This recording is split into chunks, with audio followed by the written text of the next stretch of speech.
नमस्कार, बहुत बहुत स्वागत है आप सभी का डीडी न्यूज के इस विशेष कार्यक्रम इस वक्त में। मैं हूं निखिल सिंह और सियासत की सतह पर जो दिखाई देता है दरअसल कहानी उससे कहीं आगे की होती है।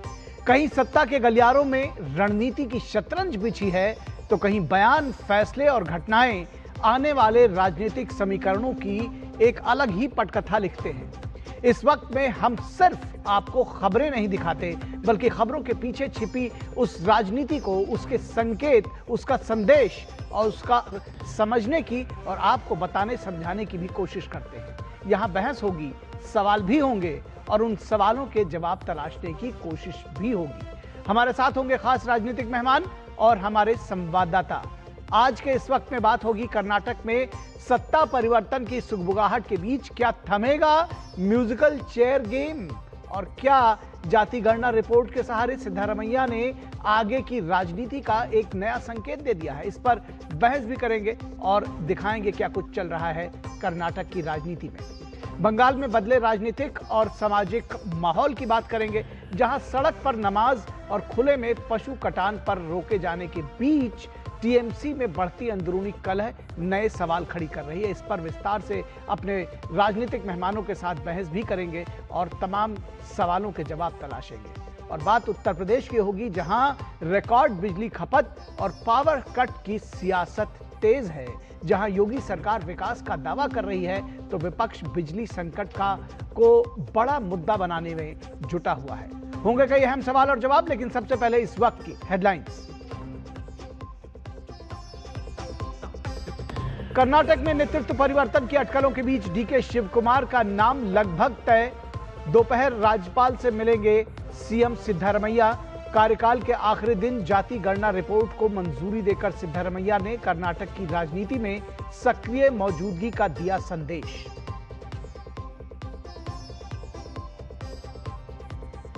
सीबीएसई बोर्ड पुनर्मूल्यांकन पर छिड़े विवाद पर शिक्षा मंत्री की दो टूक। कहा, जिम्मेदारों पर कड़ी कार्रवाई तय। सरकार के लिए छात्रों का हित सर्वोच्च प्राथमिकता।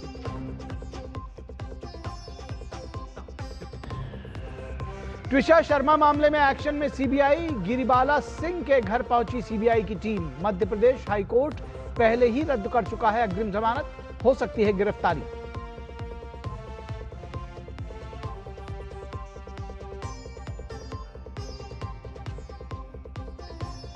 पश्चिम बंगाल में शुभेंदु सरकार का भ्रष्टाचार पर लगातार एक्शन। टीएमसी की लक्ष्मी भंडार योजना में भ्रष्टाचार का पर्दाफाश। महिला योजना में पुरुषों की एंट्री। 30 लाख फर्जी नामों का हुआ खुलासा।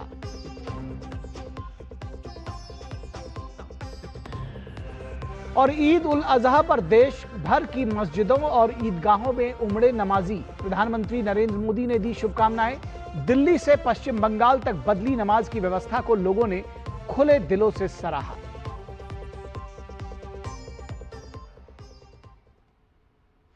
तो इस वक्त में सबसे पहले बात करेंगे कर्नाटक के जो किस्सा है कुर्सी का, उसकी बात करेंगे और आपको एक अपडेट भी दे दें कि अब से थोड़ी ही देर में राज्यपाल को अपना इस्तीफा सौंप सकते हैं मुख्यमंत्री हम सिद्धारमैया, और वो राज्यपाल से मिलने के लिए पहुंचे हैं। तो इस बात की उम्मीद लगाई जा रही है कि वो वहां अपना इस्तीफा सौंप देंगे। और लेकिन कर्नाटक में महीनों से जारी म्यूजिकल चेयर का सियासी गेम लगभग खत्म हो गया है। मुख्यमंत्री सिद्धारमैया अब से थोड़ी देर में इस्तीफा सौंप देंगे और इस्तीफा देने का ऐलान वो कर सकते हैं।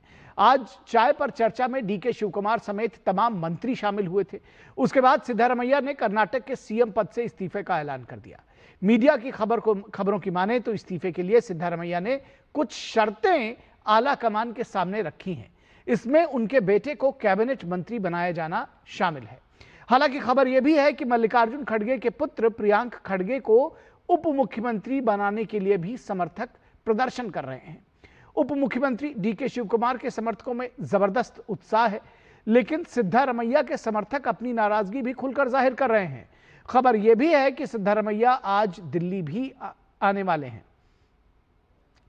अब वहां वे राहुल गांधी और मल्लिकार्जुन खड़गे से मुलाकात कर सकते हैं। सिद्धारमैया खुद राहुल गांधी से मिलकर राज्यसभा के ऑफर को मना कर सकते हैं, क्योंकि वे कर्नाटक की पॉलिटिक्स में अभी बने रहना चाहते हैं, कर्नाटक में अभी सक्रिय रहना चाहते हैं। खबर है कि 30 मई को डीके शिवकुमार मुख्यमंत्री पद की शपथ लेंगे। ये उनके लंबे संघर्ष का प्रतिफल कहा जा सकता है। 2025 से ही सीएम की कुर्सी पर वो नजरें गड़ाए बैठे रहे। ढाई साल के फॉर्मूले के तहत उन्हें सत्ता सौंपने के लिए सिद्धारमैया ने मना कर दिया था, लेकिन 3 साल बाद आज वो दिन आने वाला है जब वो कर्नाटक के मुख्यमंत्री की कुर्सी पर बैठने के लिए उनके लिए रास्ता खुलेगा। कांग्रेस आलाकमान की ये बड़ी जीत होगी कि उन्होंने सिद्धारमैया को पद छोड़ने के लिए मना लिया है, लेकिन उनके इस्तीफे के बाद कई और पावर सेंटर खड़े होंगे, ये भी बात तय मानी जा रही है। तो सियासत में जो कुछ दिख रहा है सामने से वो वैसा नहीं है कि इसके बाद सिद्धारमैया नेपथ्य में चले जाएंगे, क्योंकि वो अपने लिए नई भूमिका की तलाश में जुटे हुए हैं और प्रदेश में लगातार वो सक्रिय रहना चाहते हैं। और यही वजह है कि जो जातिगत जनगणना के आंकड़े हैं उसको सार्वजनिक करके उन्होंने एक संकेत भी दे दिया है जाते जाते।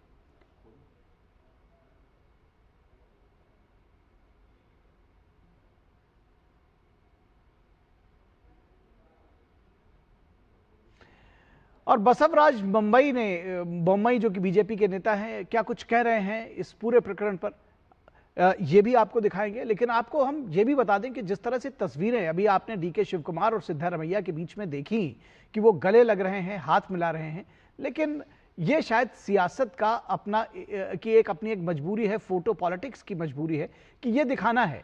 लेकिन दरअसल इसके पीछे भी जो सियासत रहती है, और यही हम आपको इस वक्त में बताते हैं कि इसके पीछे की छिपी सियासत क्या है। तो इस सियासत में यह भी समझने की जरूरत है कि जाते जाते किस तरह से अपने आप को मजबूत करने में जुटे हुए सिद्धारमैया, और क्या वजह रही है कि सिद्धारमैया को जाना पड़ा, ये भी हम आपको बताएंगे। लेकिन बीजेपी का इस पर क्या रिएक्शन है, एसआर बोम्मई क्या कुछ कह रहे हैं इस पर, आइए आपको दिखाते हैं। After completing his 7.5 years, almost 8 years now, he is resigning. So this syndrome continues. Because of the mismanagement of the finances and the difference of opinion, the governance was totally zero. Administration was totally failed, as well as development was not to be seen, and the debt of the government has increased 4 times. Karnataka is pushed back nearly 20 years because of the misrule of Congress and infighting of Congress, especially between Siddaramaiah and DK Shivakumar for last 3 years. तो Basavaraj Bommai BJP के नेता ये कह रहे हैं कि पिछले 20 वर्षों से एक जिस तरह से कांग्रेस ने शासन किया, उसका वजह से सरकार जो है 20 वर्ष पीछे चली गई है, राज्य 20 वर्ष पीछे चला गया है। और डीके शिवकुमार के लिए भी बहुत सारी मुश्किलें सामने आएंगी, क्योंकि पिछले 30 वर्षों में जो कुशासन रहा है कांग्रेस का और सिद्धारमैया का, वो सामने उनको झेलना पड़ेगा। ये आरोप दरअसल बीजेपी ने लगाया है। बात करें अगर कर्नाटक की राजनीति में, तो नया ट्विस्ट जो है वो सामने आया है और गले मिलकर एक सियासी संदेश दिया है कि एकता ही हमारी शक्ति है। लेकिन सिद्धारमैया के आवास पर जो ब्रेकफास्ट मीटिंग हुई उसमें ये सब तो हुआ, लेकिन दरअसल क्या कुछ रहा, इसके पीछे छिपी सियासत क्या कुछ रही, ये भी हम आपको बताने की कोशिश करेंगे। सिद्धारमैया का जो इस्तीफे का ऐलान है और उसके विषय में भी आपको थोड़ी देर में बता देंगे कि किस तरह से ये सामने आ रहा है। इस्तीफे से पहले इमोशनल सीन भी दिखा, सिद्धारमैया के पैर छूते दिखे डीके शिवकुमार, सिद्धारमैया ने डीके शिवकुमार को गले लगाया। ये सारा जो एक जिसको कहते हैं कि राजनीतिक प्रहसन वो चलता रहा। डीके के समर्थकों में जो खुशी की लहर रही और सियासी संकेतों से और हलचल जो है वो बढ़ गई। तो दिल्ली से बेंगलुरु तक राजनीतिक हलचल मची हुई है, क्योंकि जैसा कि हमने आपको बताया कि सिद्धारमैया इसके बाद दिल्ली आने की बात कर रहे हैं। तो आखिरी दिन में क्या कुछ बड़ा दांव उन्होंने खेला है, ये भी हमने आपको बताया। जातिगत जनगणना रिपोर्ट को मंजूरी मिल गई है। अब इस पूरी खबर पर बातचीत करने के लिए हमारे साथ हमारे संवाददाता जुड़ेंगे। इस पूरी खबर पर बातचीत करने के लिए ज्योति हमारे साथ बेंगलुरु से जुड़ी हुई हैं और विनोद मिश्रा हमारे कंसल्टिंग एडिटर इस पूरी खबर पर बातचीत करने के लिए जुड़े हुए हैं।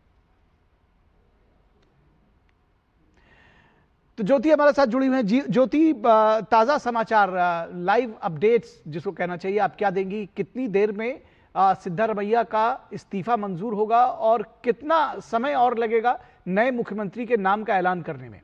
क्या क्या जानकारी देंगे हमारे दर्शकों को आप? निखिल जी, अभी का ताजा ताजा खबर, मतलब अभी अभी सिद्धरामैया जी लोक भवन जाकर आए हैं, वहां पे इस्तीफा देकर आए हैं। अभी यहाँ पे 3 बजे उनका प्रेस कॉन्फ्रेंस है, मैं यहीं पे हूँ। जो अभी अभी वो कृष्णा निवास आए हैं, यहाँ पे प्रेस कॉन्फ्रेंस करने वाले। तो ये है ताजा खबर। जैसे हम देख रहे हैं, बहुत 3 दिनों से कर्नाटका के जो डेवलपमेंट हो रहा है राजनीतिक के लेकर, जो कुर्सी की संघर्ष थी, बहुत महीनों से चल रहा था, फाइनली उसको क्लाइमैक्स मिला है। पता नहीं कांग्रेस में हर चीज का वो कोई सॉल्यूशन उनका ब्रेकफास्ट मीटिंग या डिनर मीटिंग में ही होता है। अभी आज का जो ब्रेकफास्ट मीटिंग में ही देख लीजिए आप, सुबह 9 बजे से शुरू हुआ था, 12 बजे तक को चला। उस ब्रेकफास्ट मीटिंग में डीके शिव कुमार के आदि उनके जो संपुट की सहोद्योगी थे, सब लोग वहां पे मौजूद थे। तो आते वक्त भी उन लोगों ने कोई भी मतलब स्टेटमेंट देने के लिए थोड़े लोग हिचकिचा रहे थे। तो फाइनली अभी लोक भवन जाकर आए हैं सीएम सिद्धरामैया जी सीएम कहकर वो ही प्रैक्टिस हुआ है। वो आउटगोइंग सीएम, जी जी जी जी, यस, आउटगोइंग सीएम अभी इस्तीफा देकर आए। अभी प्रेस कॉन्फ्रेंस में बहु महत्वपूर्ण विचार यहाँ पे और शेयर करने वाले हैं। तो उनको ऑफर ये दिया गया था कि राज्यसभा के जो 4 सीटें जो वेकेट है, उसमें आप एक पे कॉम्पीट कर लीजिए। लेकिन यहाँ पे सुनने में आ रहा है कि उन्होंने कहा कि मैं राज्य के राजकारण में रहूंगा, ना कि राष्ट्र की राजकारण में आऊंगा। जैसे आपने कहा, बहुत हाईकमांड को ये बहुत आसानी के काम नहीं था।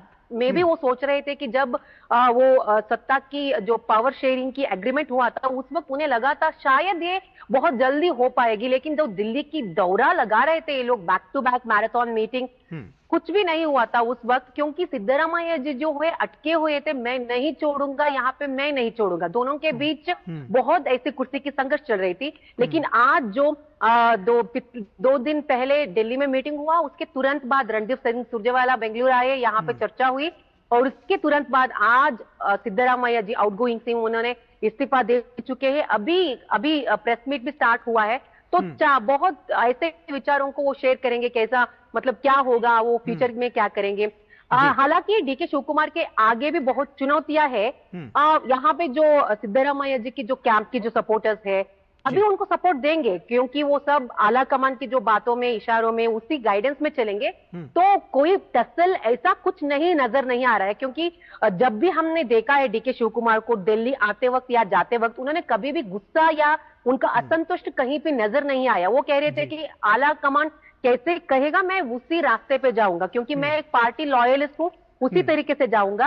आज भी वो सिद्धरामैया से लेकर आदि सबको लेकर एक विश्वास में लेकर जाने की कॉन्फिडेंस में नजर आ रहे हैं जी। लेकिन ज्योति, आप भी जानती हैं, इतने समय से इस राजनीति को आप कवर करती हैं, कि जो कुछ राजनीति में कहा जाता है और जो कुछ उसके मायने होते हैं वो अलग होते हैं। राजनीति में कहते हैं ना कि 1 और 1 कभी 2 होता है, कभी 1 और 1 3 होता है, और कभी कभी तो 1 और 1 11 हो जाता है।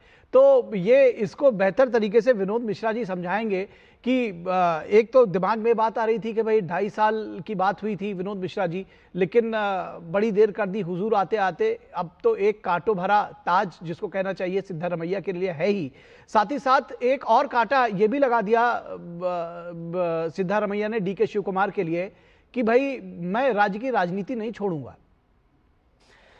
देखिए, मुझे तो कहना चाहिए कि हम सबको कम से कम ये आज के डीके शिव कुमार के संघर्ष को सलाम करना चाहिए जी।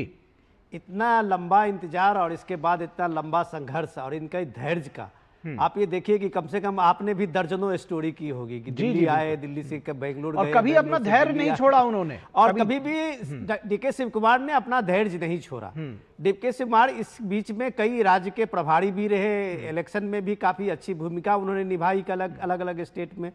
लेकिन इसके बाद भी वो इस बात से आलाकमान के खिलाफ में कोई मोर्चा नहीं खोला जी। उससे ज्यादा मैं अगर तारीफ करूं तो राहुल गांधी की भी कर सकता हूं आज, कि राहुल गांधी ने अभी कम से कम एक आला कमान की हैसियत से उन्होंने सिद्धरामैया को रिजाइन करने के लिए मना लिया, या उन्हें फोर्सफुली कह दिया दिल्ली में कि आपको रिजाइन करना है।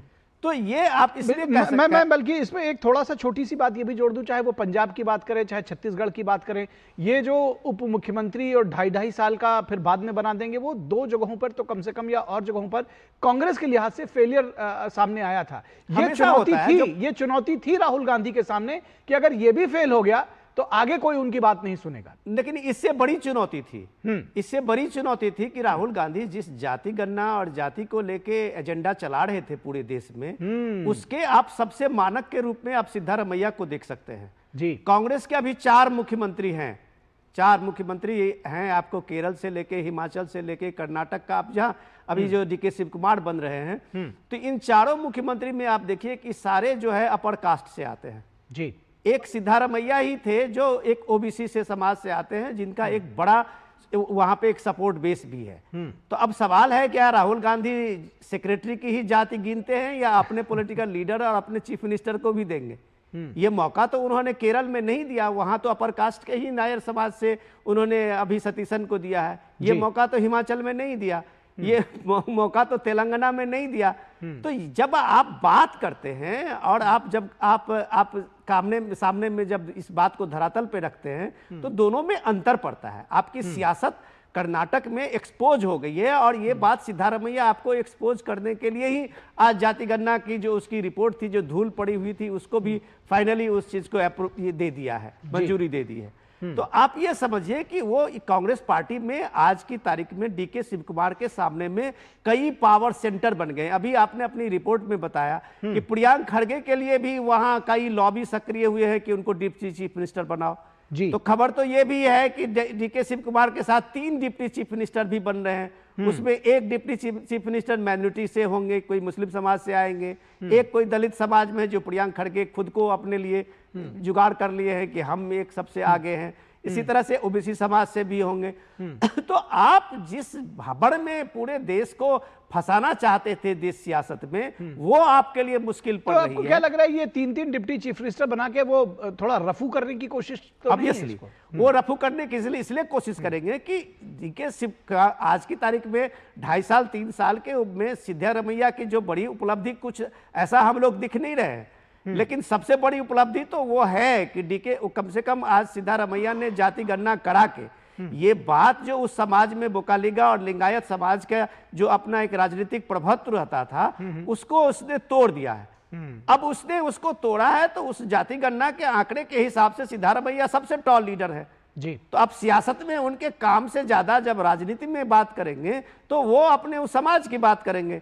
तो ये अभी ये कहा जाता है कि अभी सिद्धारमैया के जो बेटे हैं वहाँ एमएलसी हैं, उनको भी बनाया जा सकता है, कैबिनेट मिनिस्टर का रैंक का दर्जा दिया जा सकता है। इन सारी चीजों में अगर हम सबसे बड़ी चीज ये देखते हैं कि आला कमान के रूप में राहुल गांधी ने इस 1 साल बाद ही सही कम से कम कर्नाटक के इस पचड़े से बाहर निकाला है, एक नया मुख्यमंत्री के रूप में डीके शिव कुमार को लाया है, जो आने वाले समय में असेंबली इलेक्शन में एक फेस होंगे कम से कम कांग्रेस पार्टी के। जी, तो चलिए ये देखने की बात होगी कि आगे ये किस तरह से प्रतिफल देता है कांग्रेस को, देखने बड़ी बात होगी। फिलहाल ज्योति आप खबरों पर नजर बनाए रखिए, हम आपसे और अपडेट्स लेते रहेंगे। बहुत शुक्रिया आपका और विनोद मिश्रा आपका।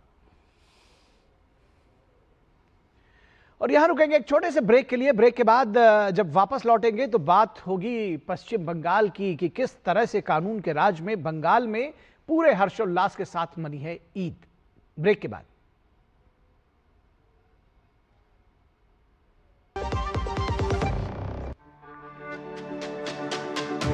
मेरी पसंद, मेरी पसंद, मेरी पसंद, मेरी पसंद, हमारी पसंद, हम सबकी पसंद। मजबूत देश का मजबूत सरिया हो गया स्टील। बस 2,000 इधर स्कोर करेगा तो इतना इनाम जीतेगा, और पैसा बाजार पर क्रेडिट स्कोर देखेगा तो 1 लाख तक जीतेगा। पैसा बाजार क्रेडिट प्रीमियम, क्रेडिट स्कोर देखो और 1 लाख तक जीतो। ब्रेक के बाद एक बार फिर आप सभी का स्वागत है और बात करेंगे पश्चिम बंगाल की, जहां कानून के राज में बंगाल में हर्षोल्लास से मनी है ईद। पूरे देश में दरअसल मनी है, लेकिन ये मॉडल जो पश्चिम बंगाल में दिखा है वो काबिले तारीफ है। 1978 के बाद ये पहला मौका है जब पश्चिम बंगाल की सड़कें आज ईद के मौके पर आम आदमी के लिए भी खुली हैं। पश्चिम बंगाल में शुभेंदु सरकार ने राज्य में सड़कों पर नमाज पढ़ने पर प्रतिबंध लगाया, तो इस साल 1919 से रेड रोड पर नमाज पढ़ने की प्रथा भी बंद हो गई। बकरीद के मौके पर सामूहिक नमाज मुस्लिम भाइयों ने कोलकाता के ऐतिहासिक परेड ग्राउंड में पढ़ी। सरकार ने इसकी पूरी व्यवस्था की थी कि किसी को अपना त्यौहार मनाने में किसी भी किस्म की कोई दिक्कत सामने ना आए। कोलकाता और पश्चिम बंगाल की पुलिस विभिन्न इलाकों में इमामों, मस्जिद कमेटियों और सामुदायिक नेताओं के साथ शांति और समन्वय बैठकें करके पशु कुर्बानी और लाउड स्पीकर के उपयोग से जुड़े नियमों का पालन करने की अपील को भी जब लागू कराने की शानदार पहल की ताकि लोगों के बीच शांति और सांप्रदायिक सौहार्द बना रहे। तो क्या देश के सेक्युलरिज्म का रास्ता आज पश्चिम बंगाल ने दिखाया है? ये एक बड़ा सवाल है। सड़क पर नमाज बंद करने के फैसले की जिन लोगों ने तीखी आलोचना की थी, जो इसे मजहब के खिलाफ सरकार का दखल मानते थे, वही लोग आज भाजपा सरकार के मुख्यमंत्री शुभेंदु अधिकारी की जमकर सराहना कर रहे हैं, उनकी जमकर तारीफ कर रहे हैं।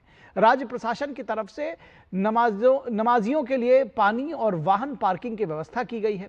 इस व्यवस्था को देखकर ब्रिगेड ग्राउंड में नमाज पढ़ने आए लोग काफी खुश नजर आए। उन्होंने कहा कि नमाज के लिए ऐसा माहौल, ऐसा इंतजाम तो उन्होंने कभी कल्पना भी नहीं की थी। आज नमाजी मुख्यमंत्री शुभेंदु अधिकारी को शुभकामनाएं दे रहे हैं, उनकी सराहना कर रहे हैं, उनकी तारीफ कर रहे हैं। तो बड़ा सवाल यह है कि कानून के दायरे में धार्मिक स्वतंत्रता की सीख क्या बंगाल से मिली है, लेकिन ये दूसरे राज्य में तुष्टीकरण की भेंट क्यों चढ़ जाती है? क्यों ये जिद कि हमें सड़क पर ही नमाज पढ़नी है? क्यों इस जिद के कारण हर साल उत्तर प्रदेश और बिहार जैसे राज्यों में तनाव की स्थिति पैदा हो जाती है? क्या मजहब धार्मिक सद्भाव नहीं सिखाता, जियो और जीनो दो का संदेश नहीं देता है? फिर नमाज के बहाने शक्ति प्रदर्शन की सियासत आखिर क्यों? क्या भोले भाले लोगों को मजहब की आड़ में उत्सवों को सियासी बनाया जाता है? यह आपके हमारे सबके समझने की जरूरत है। लेकिन जिन्हें सिर्फ वोट गिनना है वे इसे नहीं समझेंगे। वोट की सियासत का एक और नजारा देखिए। नवन्ना में आयोजित प्रेस कॉन्फ्रेंस में शुभेंदु अधिकारी ने कहा कि लाखों लोग ऐसे हैं जिन्हें लक्ष्मी भंडार योजना में नियम के विरुद्ध हर महीने पैसा भेजा जाता रहा है। ऐसे 30 लाख अपात्र लोगों के खाते में 1500 रुपए प्रति खाता डालकर आखिर किस गरीब कल्याण का दावा किया जाता रहा है? मुख्यमंत्री शुभेंदु अधिकारी ने 11 पन्नों का आवेदन फॉर्म जारी किया है। आवेदन के लिए जमीन के कागज, आधार, पैन और बैंक दस्तावेज देना अनिवार्य है। अब परिवारों के सभी सदस्यों की पूरी जानकारी दर्ज करनी होगी। आवेदक और परिवार के बाकी सदस्यों के रिश्तों का विवरण भी देना जरूरी है। सरकार का दावा है कि फर्जी लाभार्थियों की पहचान के लिए डेटा वेरिफिकेशन का काम तेजी से चल रहा है। ये तृणमूल सरकार के शासन में भ्रष्टाचार की महज एक छोटी सी बानगी भर है। बड़े भ्रष्टाचार का खुलासा अब तृणमूल के नेता खुद कर रहे हैं, यानी बिना आइडियोलॉजी की पार्टी जिसे सिर्फ पावर मिलने तक ही सरवाइव करती है, सत्ता जाने के बाद हश्र टीएमसी जैसा ही हो जाता है। और वो आज पश्चिम बंगाल में सामने दिख रहा है।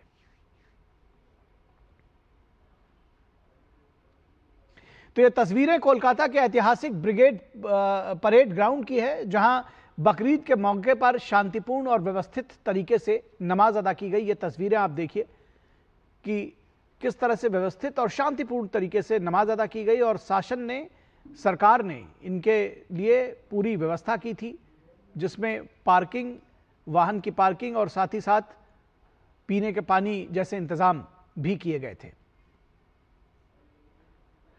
और इस पूरी खबर पर बातचीत करने के लिए हमारे साथ हमारे संवाददाता सौरभ दत्ता तो जुड़ेंगे ही, लेकिन इससे पहले कि सौरभ दत्ता ने कुछ लोगों से बातचीत भी की है, ऑन ग्राउंड रिपोर्ट किया है, वो हम आपको दिखा देते हैं। पीछे है रेड रोड।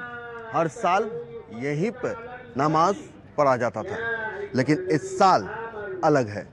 इस साल भाजपा की सरकार आई है बंगाल में और रास्ते के बदले में ये जो ब्रिगेड पैरेड ग्राउंड है, यहाँ पर नमाज पढ़ने का व्यवस्था किया गया है मुख्यमंत्री शुभेंदु अधिकारी की सरकार की तरफ से। और जो नमाजी हैं इस व्यवस्था से वो काफ़ी खुश हैं।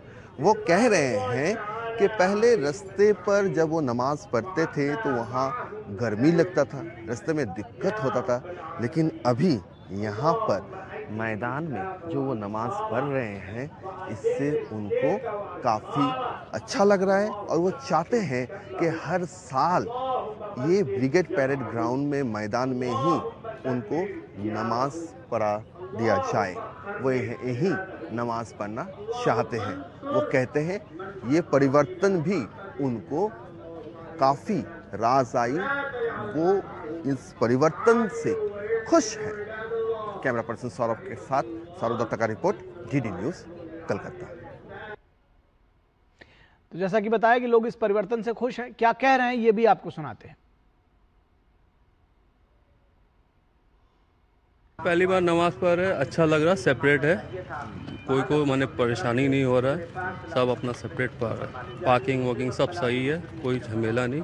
अच्छा सरकार, अच्छा माने हमारे सीएम ने अच्छा की है, सेपरेट पूरा करके। ये भी अच्छा जगह, ब्रिगेड परेड का तो एक कलकत्ता का प्राइड जगह है। यहाँ पर बड़ा बड़ा मीटिंग होता है, यहाँ पर बड़ा बड़ा ये हर तरह का मतलब पॉलिटिकल ये भी होता है। इसका एक पहचान अलग है और हम लोग शुक्रिया अदा करते हैं आर्मी डिपार्टमेंट का, पुलिस डिपार्टमेंट का, बंगाल का सरकार का, कि हम लोग को रास्ता छोड़ के ये अल्टरनेट हम लोग को इसी जगह में प्रोवाइड किया है। ये बड़ी बात है। शुभेंदु अधिकारी धन्यवाद है। फर्स्ट टाइम ये 110% सक्सेसफुल हुआ है और इंशाल्लाह आगे हम लोग ऐसे ही कानून का पालन करेंगे और इसी तरीके से नमाज अदा करा करेंगे। पश्चिम बंगाल की अभी हुकूमत ने जो हमें नवाजा है, एक ब्रिगेड मैदान, किसी जाति किसी भेदभाव को हमने इस बार रुकावट नहीं दिया।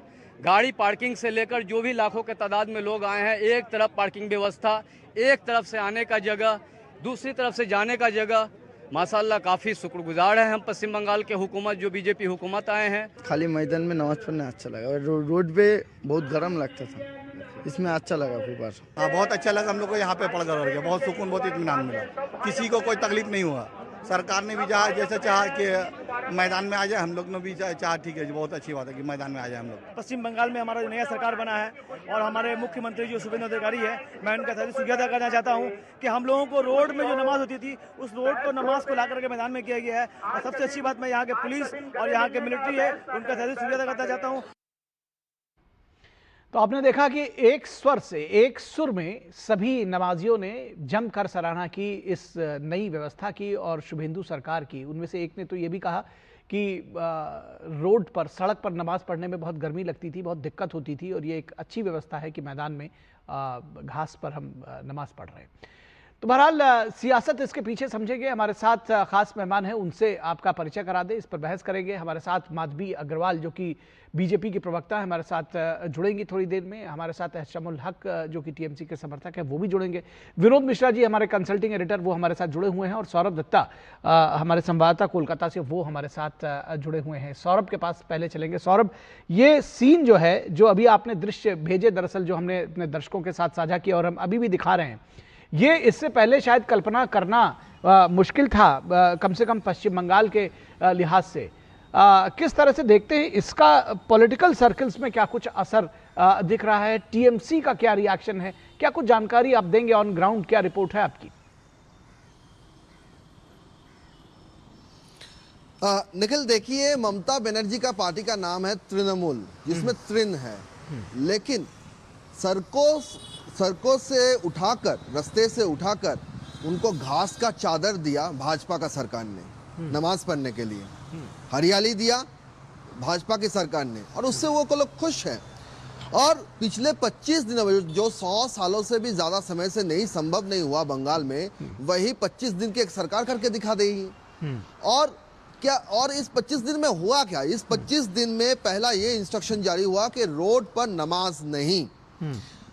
क्योंकि ये जो रेड रोड आप देख रहे हैं, मेरे पीछे रेड रोड है, यहाँ पर आप ट्रैफिक देख रहे हैं, ये हार्ट ऑफ द सिटी है।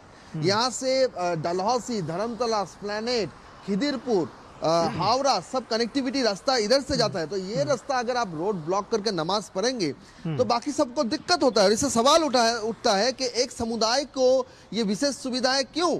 बाकी जो समुदाय है उनको गुस्सा होता है, उनके अंदर उनको वो नाराज होते हैं, तो विभाजन होता है कहीं ना कहीं जाके। असल में विभाजन इसी से होता है। तो इस सब को लेकर 25 दिनों में पहले तो ये बंद किया गया कि रोड पर नमाज नहीं। फिर क्या कहा गया? फिर कहा गया कि गो हत्या जो है, गो कुर्बानी जो है, उसमें आप नियम के तहत कीजिए। जो नियम, सरकारी जो नियम है, 14 साल से नीचे कोई गो की बलि नहीं दिया जा सकता। ये जो सारी बातें आई, और फिर जाके पार्क सर्कस में एक तोड़फोड़ हुआ, एक फेक मैसेज यहाँ पर इंटरनेट पे सर्कुलेट हुआ और उसके चलते पार्क सर्कस में एक बड़ी जमायत हुई और उस बड़ी जमायत के ऊपर पहली बार बंगाल ने देखा कि कानून का डंडा चला, क्योंकि वो तोड़फोड़ कर रहे थे, वो पुलिस का गाड़ी तोड़फोड़ किए, वो वहां पर जो आम आदमी थे उनके घर को तोड़फोड़ किए, उनके गाड़ी पर तोड़फोड़ किए। फिर जाके दूसरे दिन सीएम शुभेंदु अधिकारी कहते हैं कि अगर ऐसा गुंडाई आप करेंगे तो मुझसे खराब पुलिस मंत्री आपको मिलेगा नहीं। इसके बाद से धीरे धीरे देखने लगा कि हेलमेट जो पहले पहनते नहीं थे, ट्रैफिक में जो हेलमेट का जो बहुत सारे लोग ऐसे थे हेलमेट नहीं पहनते थे, कोई नियम नहीं मानते थे, ट्रैफिक नियम नहीं मानते थे, वो ट्रैफिक नियम मानने लगे। अगर सिग्नल रेड है तो वो रुकने लगे, हेलमेट पहन कर निकलने लगे, हेलमेट के दुकानों के भीड़ बड़ी कतार लग गया। और फिर आकर ये आज नमाज का जो दिन है और यहाँ पर तो वो खुद कह रहे हैं कि क्या माशाअल्लाह क्या व्यू है, चारों तरफ क्या हरियाली है, कितना अच्छा परिवेश है। तो यही वातावरण की बात कहीं ना कहीं ये दर्शाता है कि अगर आप तुष्टीकरण की रास्ते से हटो तो आपको डेवलपमेंट का, विकास का घास मिलेगा, विकास का मैदान मिलेगा और उसी मैदान में सब कोई उतरना चाहता है, ये साफ दिख रहा है। निखिल, बहुत बढ़िया, बहुत बढ़िया। अगर तुष्टीकरण से हटेंगे तो कम से कम विकास की जो ये जो घास है वो लोगों को दिखाई पड़ेगी। माशाअल्लाह क्या व्यू है, ये लोग कह रहे हैं। विनोद जी, ये माशाअल्लाह क्या व्यू है, ये बदली हुई व्यवस्था है, कैसे आकलन करेंगे इसका, क्योंकि इसके तो बहुत सारे राजनीतिक मायने भी हैं। लेकिन ये माशाअल्लाह क्या व्यू है, ये व्यू तो पूरे, मैं कहता हूं कि पूरे देश को उसने एक रास्ता दिखाया है सेकुलरिज्म का।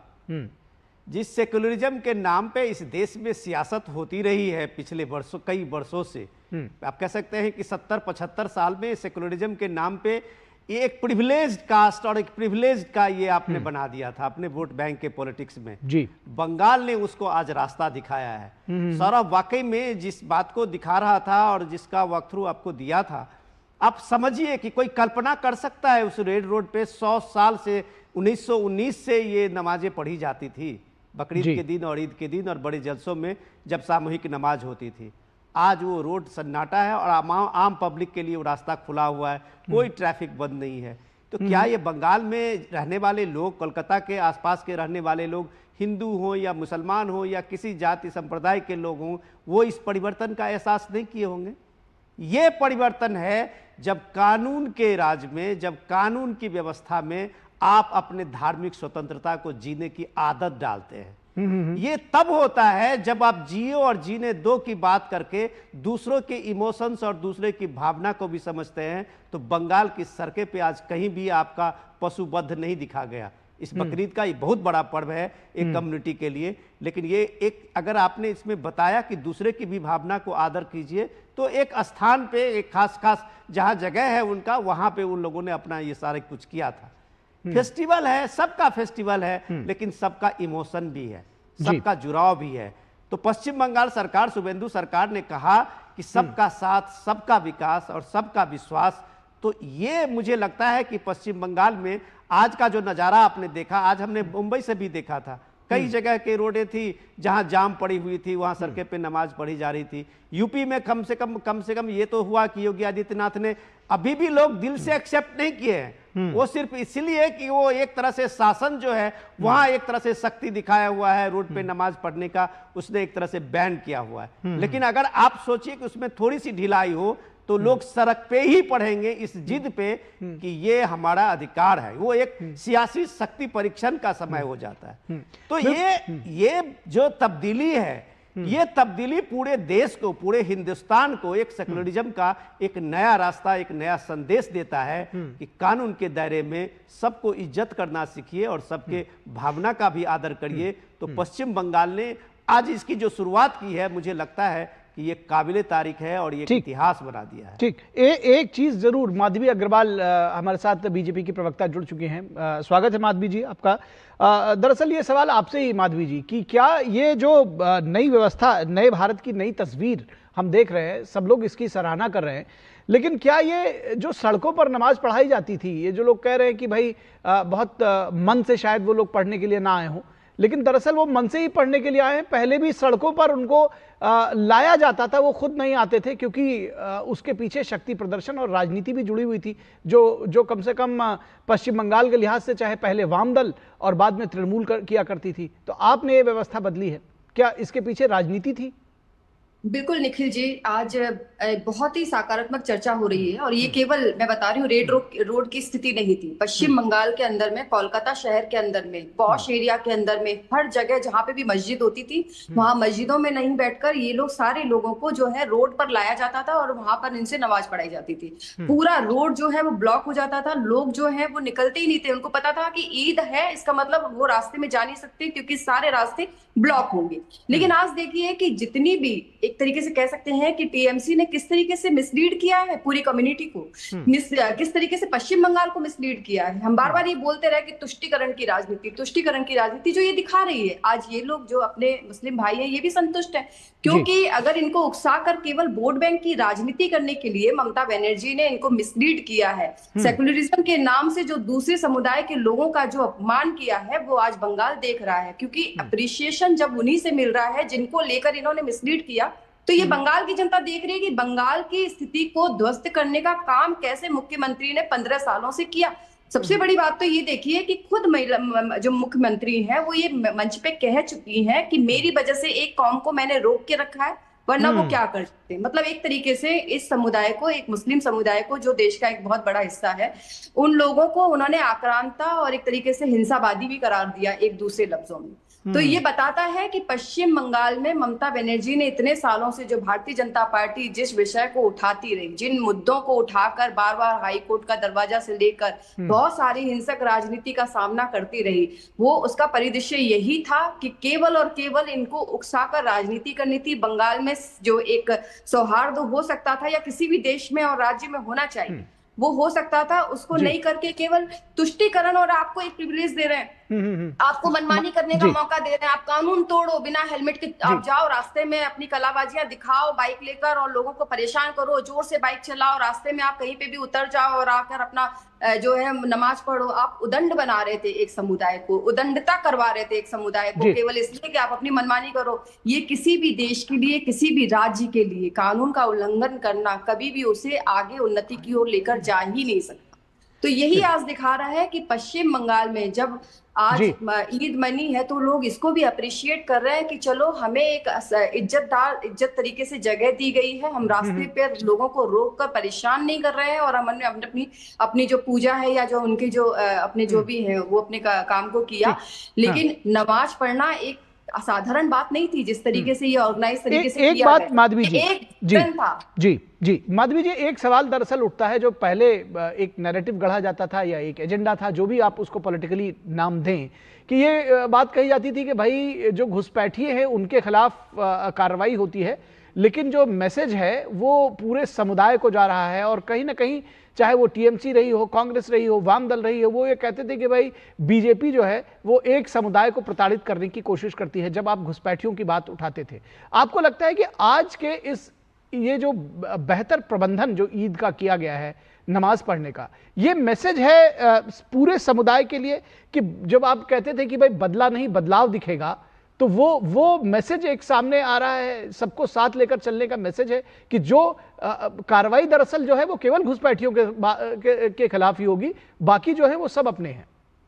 निश्चित रूप से निखिल जी, मैं बताना चाहती हूँ कि ये जो अपोजिशन पार्टियां हैं, पूरे देश भर की बात करूंगी मैं, टीएमसी इंक्लूडेड है उसमें, ये लोगों ने जो शरणार्थी और जो घुसपैठिए इनके बीच की जो एक लाइन है ना, उसकी परिभाषा को बदलकर लोगों के सामने एक अलग नैरेटिव सेट करने की कोशिश की। उन्होंने घुसपैठियों को मुस्लिम के साथ जोड़ दिया, उन्होंने घुसपैठियों को जो है बाकी के समुदाय के साथ जोड़ दिया। बिल्कुल ऐसा नहीं था। बार बार ये मंच से भी कहा गया हमारे शीर्ष नेतृत्व के द्वारा, और पश्चिम बंगाल में भी जब हम राजनीतिक जो पार्टियों मतलब राजनीतिक जो हमारे कार्यक्रम चल रहे थे और हमने जो लोगों के सामने अपने संदेश प्रस्तावित किए, उसमें साफ तौर पे ये कहा गया था कि घुसपैठिए पूरे देश भर से निकाले जाएंगे, नॉट ओनली पश्चिम बंगाल।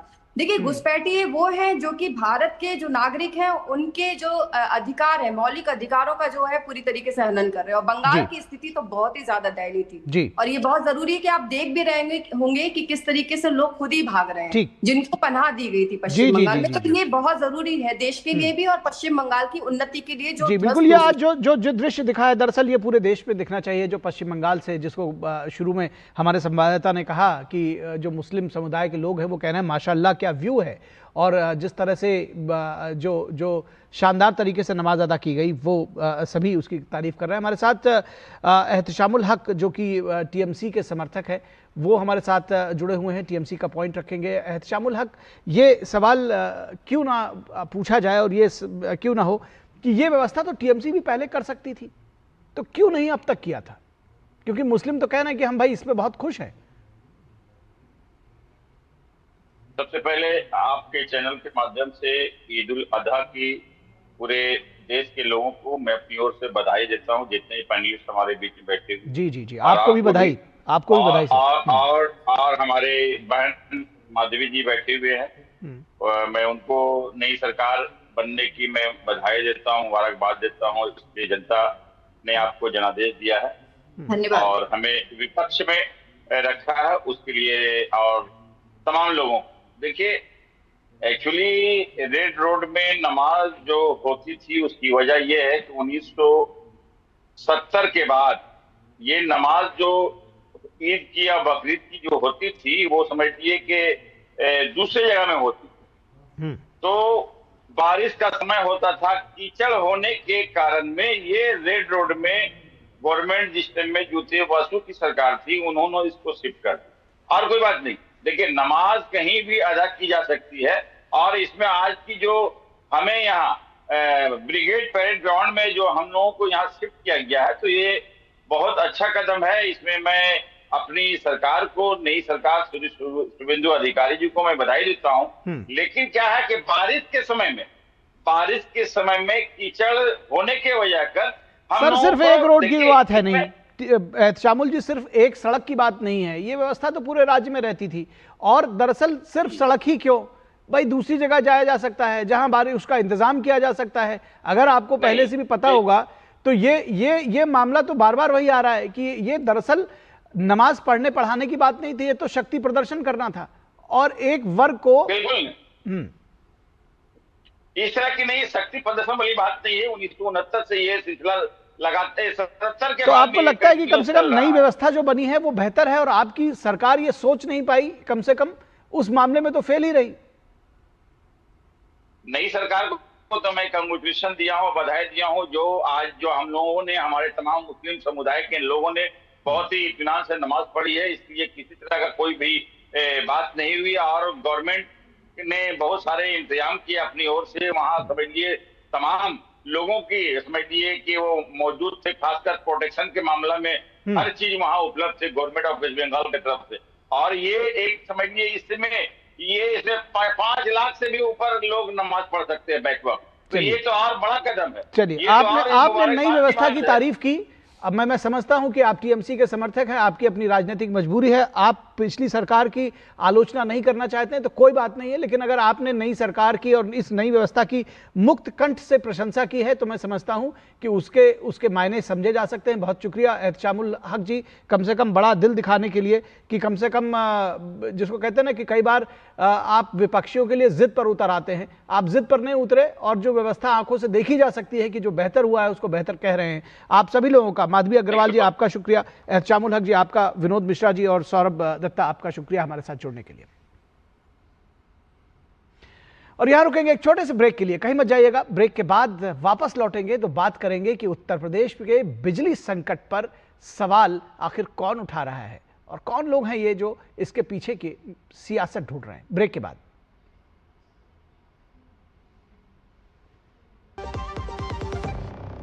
जब धरती चीर कर निकलता है लोहे का पत्थर और मिलता है मोंगिया के जोश से, फिर तपता है, पिघलता है और बनता है फौलाद। अब होता है सरिया सारी खूबियों के साथ। मोंगिया स्टील, मजबूत देश का मजबूत सरिया। ब्रेक के बाद एक बार फिर आप सभी का स्वागत है और अब बात करेंगे उत्तर प्रदेश की, जहां बिजली संकट पर सवाल है। तपती गर्मी में उत्तर प्रदेश में बिजली कटौती को लेकर विपक्ष ने सियासी नैरेटिव गढ़ने की कोशिश तेज कर दी है।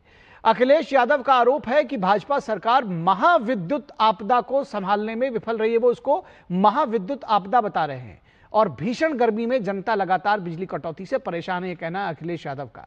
उन्होंने बिजली संकट को लेकर बीजेपी सरकार पर जनता से कटे होने का आरोप लगाते हुए कहा कि भाजपा में अब वो करंट नहीं रहा, यानी भाजपा में पहले करंट था, ये कम से कम वो मान रहे हैं। लेकिन योगी सरकार का कहना है कि आज की स्थिति की तुलना समाजवादी पार्टी के शासनकाल से नहीं की जा सकती। मुख्यमंत्री योगी आदित्यनाथ ने कहा कि जिनके राज में बिजली के तारों पर लोग कपड़े सुखाते थे, वे आज पावर कट पर राजनीति कर रहे हैं।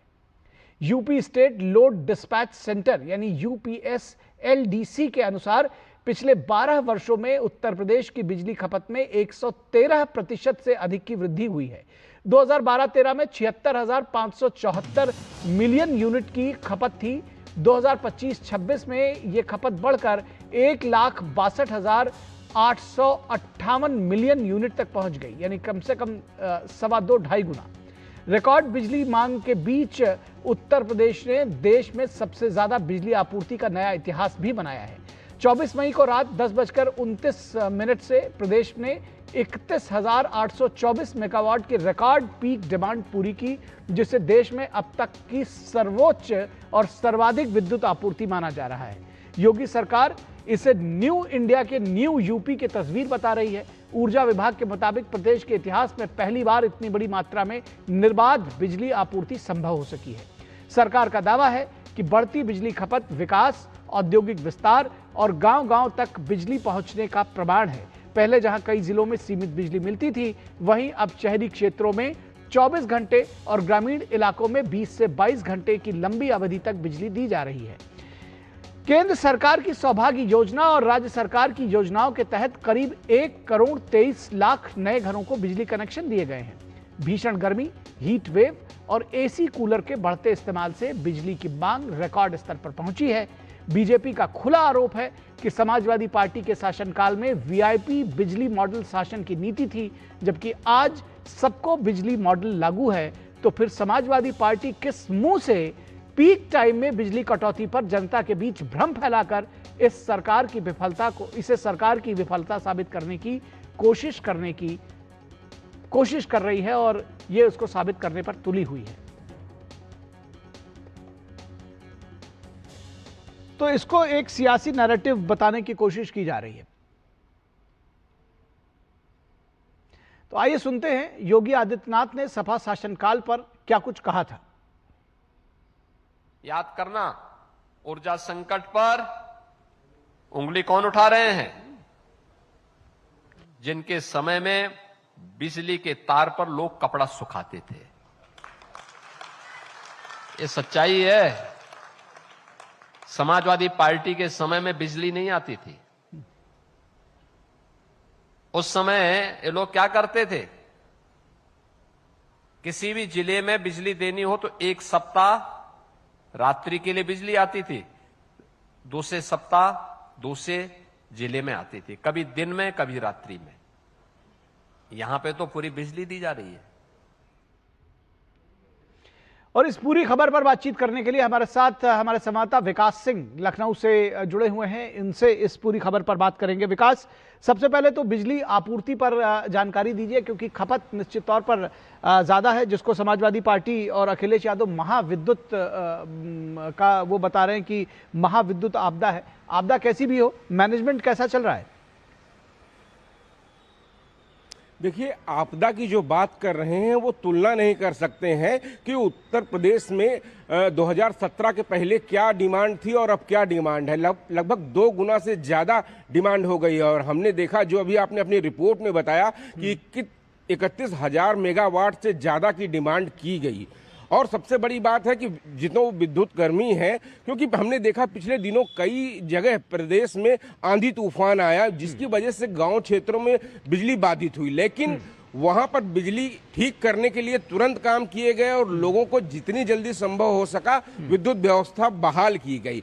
और सबसे बड़ी बात है 2017 के बाद उत्तर प्रदेश में सौभाग्य योजना के तहत करोड़ों घरों में बिजली पहुंचाई गई। तो ये जान लीजिए कि उससे पहले तो लोगों के घर में बिजली होती ही नहीं थी। और इसके साथ साथ अगर बात करें उत्तर प्रदेश में 2017 के पहले लाइन लॉस 30% हुआ करता था, यानी कितनी ज्यादा बिजली चोरी होती थी हमने देखा उत्तर प्रदेश में। और एक मशहूर एक वाकया बता दें कि संभल में जिस तरीके से संभल सांसद के मोहल्ले में सैकड़ों की संख्या में अवैध बिजली कनेक्शन पाए गए थे, अभियान चलाकर उनको हटाया गया, वहां से विद्युत चोरी रोकी गई। और साथ साथ इस सरकार में केबल के जरिए लोगों को बिजली कनेक्शन दिए गए, इससे लाइन लॉस रुका, बिजली चोरी रुकी, नवीनीकरण किया गया, जगह जगह विद्युत के तार बदलाए गए, क्षमता बढ़ाई गई उत्पादन की। हमने देखा कि पीएम सूर्य घर योजना के तहत आज उत्तर प्रदेश आत्मनिर्भर बिजली की ओर अग्रसर हो रहा है और लाखों की संख्या में सोलर पैनल लोग अपने घरों में लगवा चुके हैं और ये डिमांड लगातार बढ़ती जा रही है। तो ये बदलते हुए उत्तर भारत की तस्वीर है जो उत्तर प्रदेश की जनसंख्या है।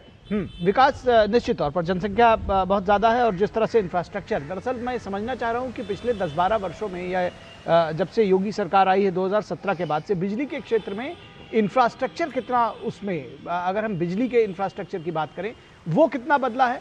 और साथ ही साथ हम ये भी समझना चाहेंगे कि जिस वीआईपी मॉडल बिजली की बात कर रहे हैं, वीआईपी बिजली मॉडल और वर्सेस जो सबको बिजली मॉडल है, कैसे इसको कंपेयर करेंगे? जी बिल्कुल, बहुत बड़ी बात कही है आपने। और यही होता था उत्तर प्रदेश में 2017 के पहले। गिने चुने 4 जनपद थे जहां पर 24 घंटे बिजली दी जाती थी, बाकी हर जगह पर थी 18 घंटे, 20 घंटे, 16 घंटे। ये शहर मुख्यालय का हाल बता रहे हैं और गांव का हाल क्या होगा। लेकिन 2017 के बाद यहां पर मुख्यमंत्री योगी आदित्यनाथ ने जब यहां पर कमान संभाली और उत्तर प्रदेश के हर जनपद को उन्होंने वीआईपी माना। शहरी क्षेत्रों में 24 घंटे विद्युत आपूर्ति के नियम बनाए, तहसील क्षेत्र में 20 से 22 घंटे के नियम बनाए और ग्रामीण क्षेत्रों में 18 घंटे के नियम बनाए। और यह आपूर्ति निर्धारित जारी है लगातार। लेकिन जब विशेष परिस्थितियां आ जाती हैं, कहीं ट्रांसफार्मर जल गया है तो उसको तत्काल रूप से ठीक कराया जाता है। और हालांकि इस समय जो डिमांड है उसके कारण कई जगह तकलीफों का सामना करना पड़ रहा है आम लोगों को, लेकिन उसके साथ साथ बिजली कर्मी हाथ पे हाथ धरकर बैठे नहीं हैं, वो लगातार काम कर रहे हैं, उसको ठीक करने की कोशिश कर रहे हैं। ऊपर से शासन से निगरानी रखी जा रही है, मुख्यमंत्री स्वयं इस चीज की मॉनिटरिंग करते हैं। ऊर्जा मंत्री से उन्होंने कहा था स्वयं जमीन पर उतरें और जमीन पर उतर के देखें किस तरीके से कहीं कोई असुविधा का सामना तो नहीं करना पड़ रहा है। अगर ऐसा है तो वो शीघ्र कार्रवाई करें। उनके निर्देश पर 2 एक्सीजन सस्पेंड किए जाते हैं, 2 पर जांच बैठाई जाती है। निखिल, तो लगातार कोशिश ये है भाजपा सरकार की कि व्यक्ति को कोई दिक्कत ना हो, आम लोगों को। और सबसे बड़ी बात है कि जो विद्युत चोरी, जो तमाम सारे लोग माफिया, जो गुंडे टाइप के लोग रहते थे, वो बिजली का कितना उपयोग ऐसे चोरी करके रहते थे और लाइन लॉस 30% से ज्यादा हुआ करता था। ये सबसे बड़ी बात है, चाहे निजी निवेश हो, चाहे सोलर पैनल हो, तमाम सारी सरकारी योजनाएं हो, उत्तर प्रदेश में विद्युत उत्पादन के क्षेत्र में एक बड़ा क्रांतिकारी परिवर्तन किया।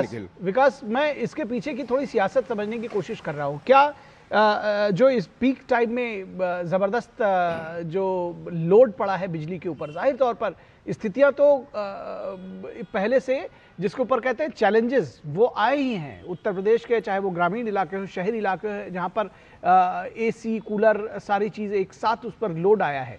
तो क्या इस चीज़ पर भी आपको लगता है कि समाजवादी पार्टी एक नैरेटिव गढ़ने की कोशिश कर रही है? उसको लगता है कि बिजली एक ऐसा मुद्दा है जो सभी डायरेक्ट लोगों से जुड़ा हुआ है, तो इस पर कुछ किया जा सकता है? देखिए, आप ये बिल्कुल सही कह रहे हैं कि आम लोगों से ये जुड़ा मुद्दा है और जब इस समय जब डिमांड सबसे ज्यादा है तो दिक्कतें भी उस समय बढ़ जाती हैं। ऐसे में समाजवादी पार्टी जो कह रही है लेकिन अपनी आपूर्ति के बारे में नहीं कर रही है। जब बिजली सिर्फ नाम पे आती थी, करोड़ों घरों में बिजली कनेक्शन जो पहुंचे हुए हैं उनके बारे में उन्होंने आज तक सोचा नहीं था कि उन गांवों तक जहां पर आजादी के बाद से आज तक बिजली पहुंची नहीं, उन गांवों तक बिजली पहुंचाई गई। अब वहां पर निर्बाध रूप से जब बिजली पहुंच रही है, ग्रामीण क्षेत्रों में तकरीबन 18 घंटे का लक्ष्य रहता है सरकार का। अगर कोई फॉल्ट आ जाती है उस कारण वहां पर बिजली नहीं पहुंचती है। लगातार उत्पादन बढ़ाने के लिए काम किया जा रहा है, चाहे वो सौर ऊर्जा के जरिए हो, चाहे निजी निवेश के जरिए हो, चाहे नए प्लांट लगाने के जरिए हो। इन सभी चीजों के तहत, प्लानिंग के तहत यहाँ पर काम काम किया गया है। नहीं, लेकिन अखिलेश यादव की बात करते हैं, अपने समय को तो याद भी नहीं करते हैं, और जो जब मुश्किल में होता है तो आपदा में अवसर तलाशने की कोशिश करते हैं, कहीं न कहीं घेरने की कोशिश करते हैं सरकार को, लेकिन आम लोगों के बहाने वो अपनी सियासत कर रहे हैं। अगर अपने से तुलना करें तो उनको खुद एहसास होगा। राजधानी लखनऊ में रहते हैं, सैफई में रहते हैं, जगह जगह जाते हैं रैली करने, अन्य जनपदों में आप जाकर पूछे कि वहां बिजली कैसी आ रही है। ठीक है, पहले तो ऐसा होता था मात्र 4 जनपदों में ही बिजली आती थी। निकल ठीक है, मैं दरअसल पूछना चाह रहा था, वो जो उन्होंने स्टेटमेंट दिया कि बीजेपी में अब करंट नहीं रहा, तो क्या पहले करंट था? वो इस बात को मानते हैं? देखिए, ये तो उनकी सियासत है। करंट नहीं रहा, करंट उनको जरूर लगा है इन सब चीजों से जो बड़े काम किए गए हैं जमीन पर। निखिल, चलिए, बहुत शुक्रिया इस तमाम बातचीत और जानकारी के लिए। तो जो आखिरी बात विकास ने कही कि विपक्षियों को जरूर राजनीतिक रूप से ये करंट लगता है कि आखिर अगर जो सरकार है वो बेहतर काम करेगी तो जनता के बीच में लोकप्रिय भी हो जाएगी, तो चुनावों में हम क्या कर पाएंगे, ये एक बात ज़रूर दिखती है। और जाहिर तौर पर जो सियासी दल है, एजेंडा ढूंढना उनकी सियासत है। इस वक्त में बस इतना ही, इजाज़त दीजिए, नमस्कार।